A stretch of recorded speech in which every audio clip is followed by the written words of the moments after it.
Okay, opening the videos is honestly the worst part.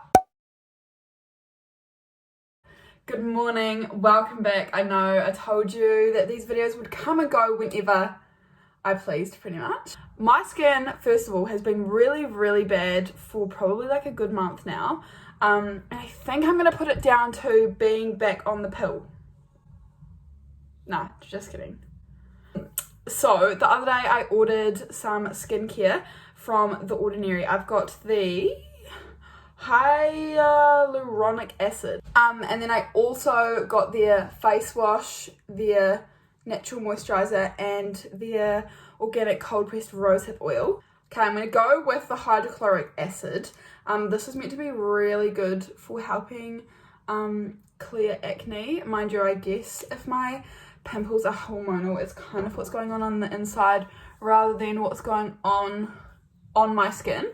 But yeah, I'm pretty sure did I mention in the last video? No, but I've mentioned on my food account before, I really have no idea when it comes to skincare. So anything with like a dropper, I feel bougie as fuck. One of my missions today is going to be to tidy my room. It's honestly not that bad. I do need to finish making my bed and tidy up the rest of the house too. Also, if you follow my Instagram, you will have seen I got a tattoo yesterday. I'll insert a little picture of it here if I can figure out how. And it's right on my sternum, so I can't swim for 2 weeks, and I'm meant to keep it clean and not sweat too much. But I left my car in town last night. I'm gonna walk to my car this morning, which is by the mount. So I'm gonna go for a walk around the mount, pick up my car, and then get on with my day and do a few jobs.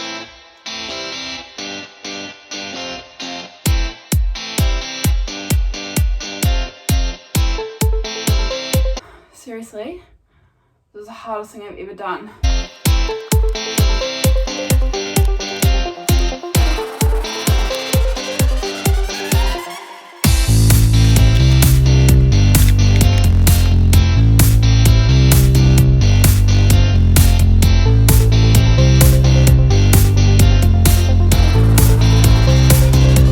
Shameful. I'm off to find my lost car. Before I go in, I was actually gonna go onto my food Instagram and start talking about this. Lately, I have been finding myself putting expectations on other people again. And this is something I've always done just because naturally I feel like we expect things from people without even realizing we think we expect it from them. But the issue with putting expectations upon another person is you're either going to be disappointed or they're not going to do what you want them to do or do what you thought they were going to do the way you wanted them to do it. But I just know for me, the way I treat people is going to be different to the way they treat me, and I can't expect them to treat me the same way as I treat them, and vice versa. It's really hard when you feel like someone's let you down or a friend hasn't kind of been there for you or supported you in the way that you would have supported them. But it's just about recognizing that it doesn't necessarily mean they're in the wrong or they're not a good friend. And in life, we definitely try to take control and control other people, which is something we're never going to be able to achieve.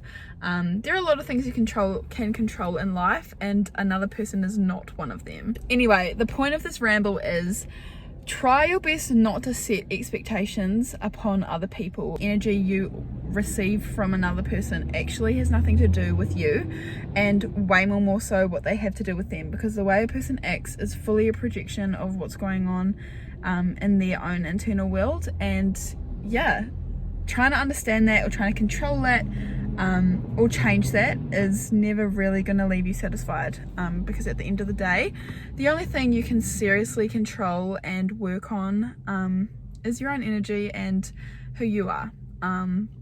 So that was just my thoughts this morning. Anyway, I'm going to buy protein powder now.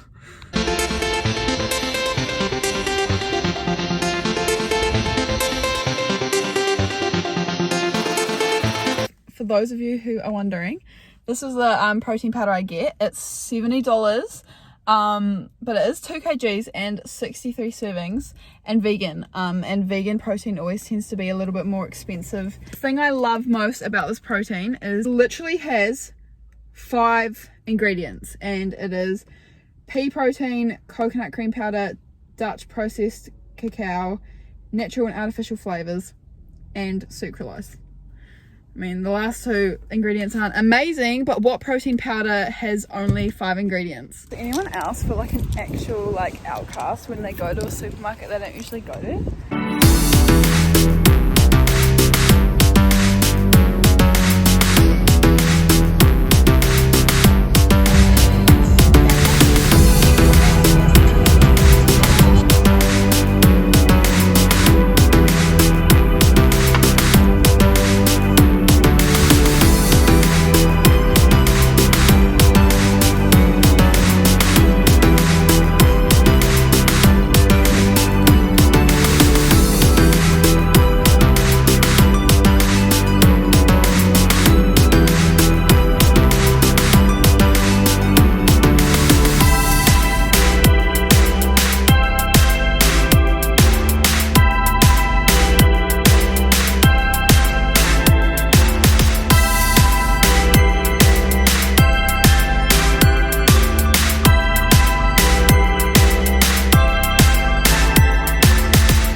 Okay, just finished at the gym. That felt so hard. If you want to get in, I would say that circuit, well, it depends how long your rest periods are, but easily less than 20 minutes if you're going at it. And then I just did 20 minutes on the bike to finish off with. Sweated up a storm. I'm not supposed to be sweating because you're not really meant to do anything to irritate your tattoo, but it is what it is. I also can't swim in the ocean or swim in general for 2 weeks. Might have to cut that one short too. But it's such a beautiful day here. It's 26 degrees outside, so I think I'm going home to lie in the sun again and eat an ice block. So I've just got some carrots and some apple and some peanut butter for the apple and some homemade hummus. It looks disgusting for my little carrots because food is fuel, and to move you've got to eat. Got some potatoes. I just got some boiling and salad potatoes. Honestly, just picked the cheapest ones. 2 cans of peaches, 2 cans of pears, 2 cans of fruit salad.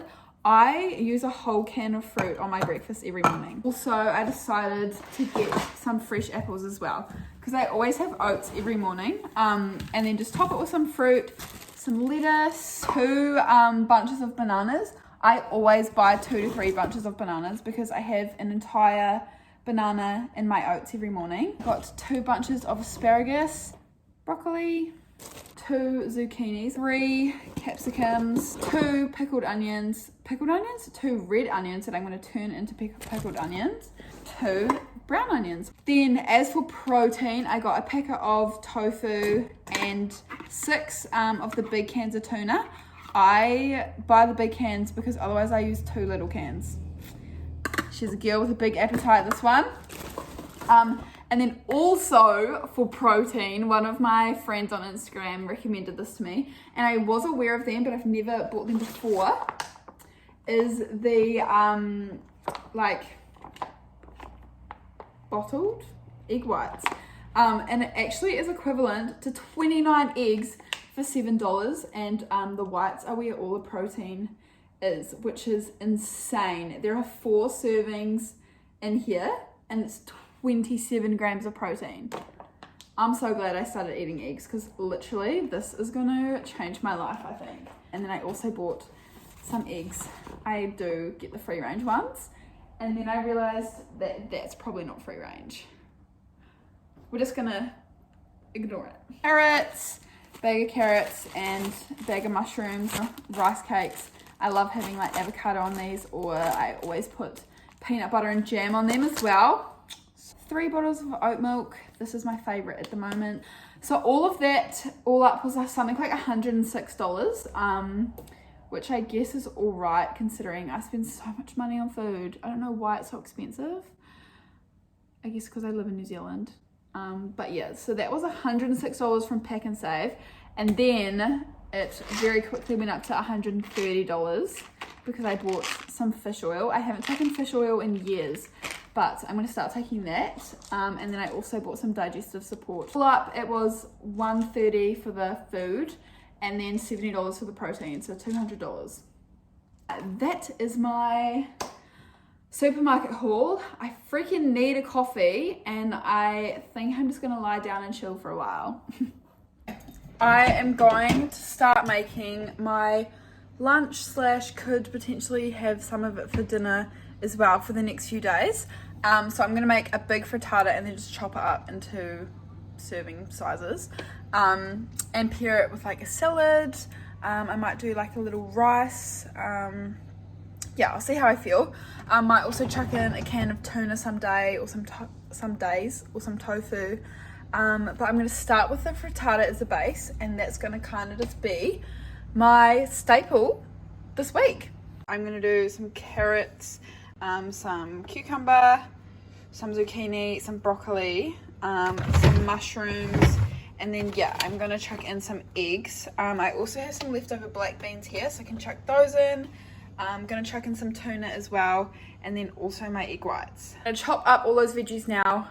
Cue the time lapse.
I made my dinner and got to the end of my day, and fuck, I'm just having a little bit of a moment. And I am actually pretty good at sharing stuff like this because I think mental health and expressing your feelings in general is really